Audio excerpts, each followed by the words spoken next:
तो बच्चों, आज मैं आपको पढ़ाऊंगा पाठ 13 हम बीमार क्यों होते हैं। तो बच्चों, आप जानते हैं कि हम लोग एक समाज में रहते हैं, एक समुदाय में रहते हैं, ठीक है।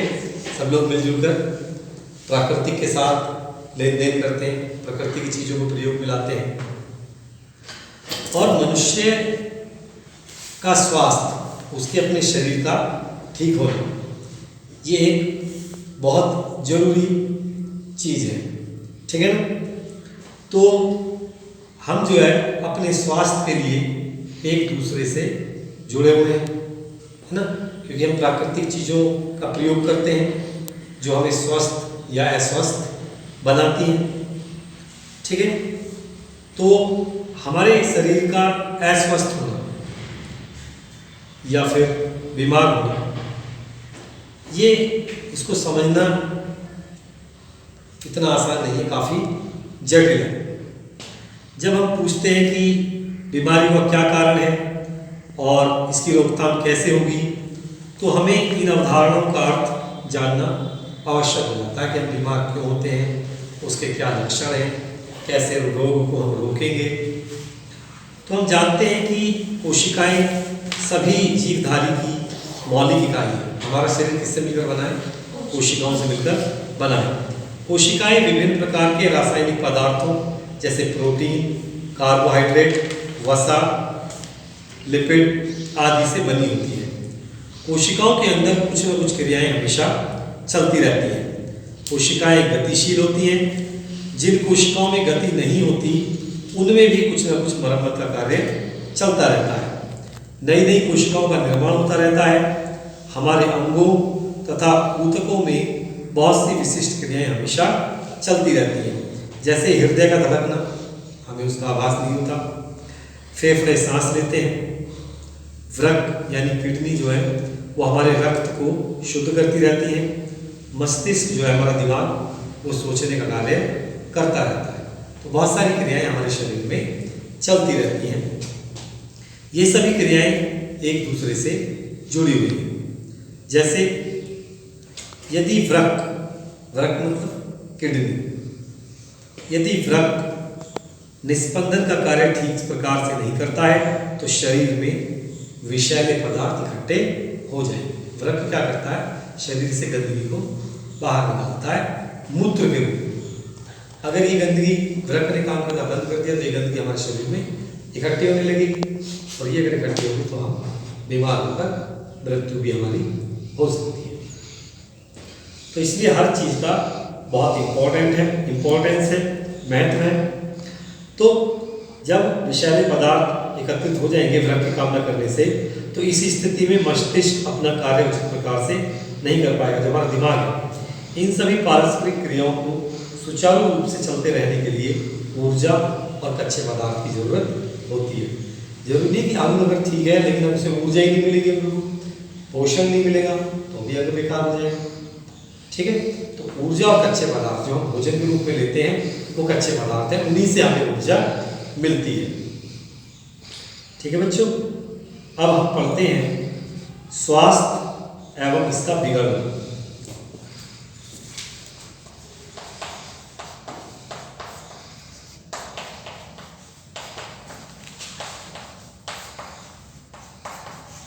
स्वास्थ्य एवं इसका बिगड़ना।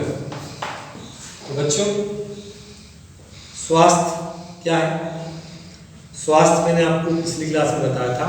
स्वास्थ्य वह अवस्था है जिसके अंतर्गत शारीरिक, मानसिक तथा सामाजिक कार्य समुचित क्षमता द्वारा ठीक ढंग से किए जा सके, है ना।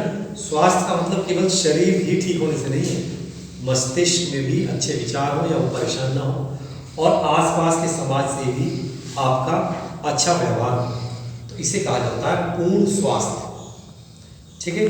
कोई व्यक्ति कहता है मैं स्वस्थ हूँ लेकिन उसका किसी से झगड़ा है, तो वो एक तरह से वो भी उसके अस्वस्थ होने का कारण है।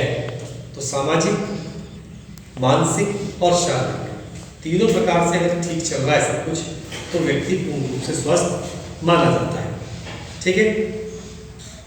अब कुछ समस्याएं तो व्यक्ति की अपनी होती है जिन्हें हम व्यक्तिगत समस्या कहते हैं, और कुछ पूरे समाज की होती है, समुदाय की होती है।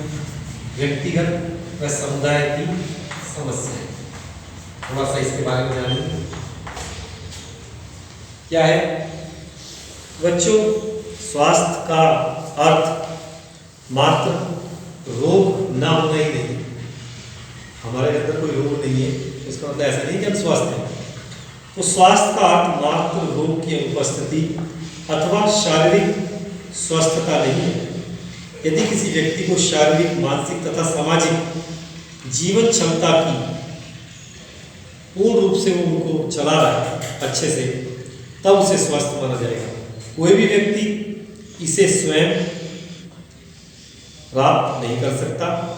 सभी जीवों का स्वास्थ्य उसके आसपास के पर्यावरण पर निर्भर करता है। पर्यावरण में जैविक कारक हैं और भौतिक कारक। जैविक कारक तो जीव जंतु, पेड़ पौधे, और भौतिक कारक मतलब मिट्टी है, वायु है, प्रकाश है, जल है, ये भौतिक कारक है।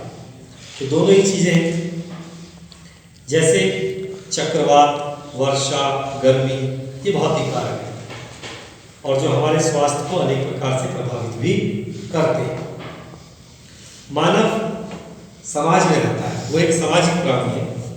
अतः हमारा सामाजिक पर्यावरण भी हमारे व्यक्तिगत स्वास्थ्य के लिए बहुत ज़्यादा महत्वपूर्ण है। हम गांवों, कस्बों, शहरों में जहाँ भी रहते हैं, इन स्थानों में हमारे भौतिक पर्यावरण का निर्धारण सामाजिक पर्यावरण से ही होता है। जो भौतिक कारक हैं उनमें सामाजिक पर्यावरण आता है। सोचिए, आपके निवास के आसपास कूड़ा करकट उठाने वाली संस्था कचरे का निपटारा ना करे।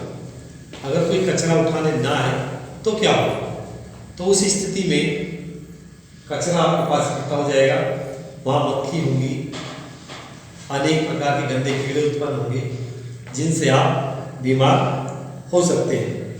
तो यदि आसपास कूड़ा करकट का ढेर लग जाए अथवा खुले नाले का पानी रुका रहे, इसमें सड़न बढ़ जाएगी जिससे स्वास्थ्य खराब होने की संभावना बढ़ जाएगी।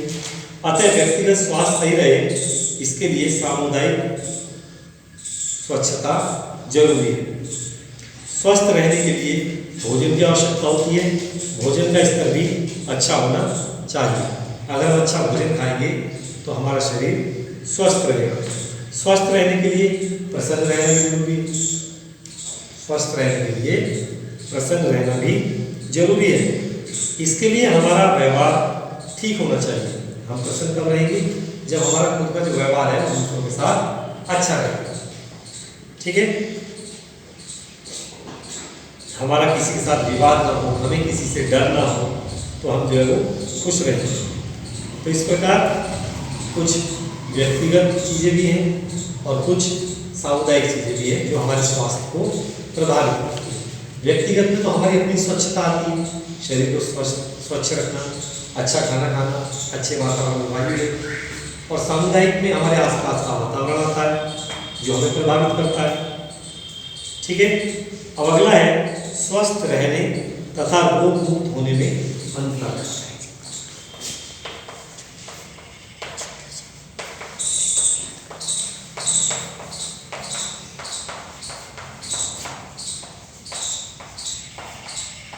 इन दोनों में क्या है? स्वस्थ रहना व कोई रोग ना हो। तो बच्चों, रोग को इंग्लिश में कहते हैं डिसीज। रोग को क्या कहते हैं इंग्लिश में? डिसीज। अगर इसे तोड़ा जाए तो ये डिस प्लस ईज। ईज मतलब होता है आराम। ईज का मतलब क्या होता है? आराम। और डिस लग गया तो उल्टा हो गया, आराम ना हो यानी बीमार। तो जरूरी नहीं है कि हमारा शरीर किसी रोग से ही अस्वस्थ हो सकता है, मानसिक परेशानी, ठीक है ना, किसी से झगड़ा हो या किसी चीज का डर, वो भी तो अस्वस्थता है, डर है। तो बच्चों, मैंने जैसे कि बताया आपको, डिसीज जो है वो डिस प्लस ईज से मिलकर बना है। तो हम इसे डिसीज का मतलब होता है परेशानी, बाधा। ठीक है। तो इस प्रकार रोग का अर्थ है असुविधा। अगर किसी भी प्रकार की असुविधा है तो एक रोग है। रोग के विषय में हम सभी बात करते हैं जब हमें असुविधा के विशिष्ट कारण का पता होता है। इसका तात्पर्य यह बिल्कुल नहीं है कि हम इसका कारण सही तथा अंतिम उत्तर जानते हैं। जैसे हम कारण जाने बिना भी यह बता पाते हैं कि कोई व्यक्ति टाइफाइड से पीड़ित है। तो किस कारण टाइफाइड का बोलने का अलग बात है, लेकिन टाइफाइड से पीड़ित है तो बता सकते हैं कि उसे बुखार है। अक्सर ऐसा होता भी है कि बिना किसी विशेष रोग के भी आप बीमार होते हो, आपको कोई रोग नहीं होता, लेकिन आपका शरीर अच्छे से काम नहीं कर रहा। तो वो व्यक्ति जिसको कोई रोग नहीं है लेकिन सही से काम नहीं कर पा रहा है किसी को, तो वो अस्वस्थ है, वो स्वस्थ नहीं है। ठीक है। इसलिए केवल कोई रोग ना होने का अर्थ यह नहीं कि आप स्वस्थ हैं। जैसे कोई डांसर है, कोई नर्तक है, तो उसके लिए अच्छे स्वास्थ्य का अर्थ है कि वो अच्छे तरीके से विशेष मुद्राएं बनाए। जब वो डांस करेगा तो विशेष मुद्रा बनाएगा। अगर वो मुद्राओं को सही से नहीं बना पा रहा है, चाहे वो उसे कोई रोग नहीं है, तो उसे अस्वस्थ ही माना जाएगा। ठीक है। तो इस प्रकार हमने देखा कि किसी रोग के लक्षणों की अभिव्यक्ति के बिना भी हम अस्वस्थ हो सकते हैं। यही कारण है जब हम स्वास्थ्य के बारे में सोचते हैं तो हम समाज तथा समुदाय के विषय में सोचते हैं, जबकि रोग के विषय में सोचते समय हम सिर्फ अपने बारे में ही विचार करते हैं। जब रोग के बारे में सोचते हैं तो सिर्फ अपने बारे में, लेकिन समुदाय जो समाज है और जो पर्यावरण है ये भी तो हमसे जुड़ा हुआ है, इसके बारे में भी हमें सोचना चाहिए। ठीक है। अगर हमारा पर्यावरण और समुदाय हमारे लिए ठीक है तब हम, और शरीर भी हमारा ठीक है, तब हम पूर्ण रूप से स्वस्थ माने जाते हैं। तो बच्चों, आज इस पाठ में मैं आपको इतनी बातें बताऊंगा। आगे की बातें अगली क्लास में बताएंगे कि रोग क्या होते हैं और इनके कैसे कारण हम जानते हैं, किस प्रकार इनका हम पता लगाते हैं। तो आज की क्लास में सिर्फ इतना ही। ठीक। और अपनी कॉपी में जो नोट बना सकते हैं वो नोट बनाएं। ठीक है। होमवर्क मैं आपको दे दूँगा। प्रश्न लिख दूँ? कुछ प्रश्न कर लाओ।